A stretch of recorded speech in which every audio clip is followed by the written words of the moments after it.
One may ask the question, how did Christ achieve the incarnation? That is, how did he become man? In order for the Word of God to take flesh and dwell among us, he had of necessity to divest himself of that divine glory that no human eye could ever have tolerated or even understood. Man's comprehension is limited to the sensory data of his external environment.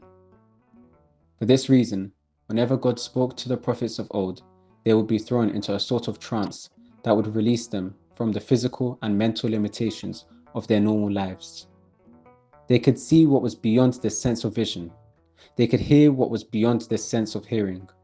They could understand what was beyond the logic and categories of the mind.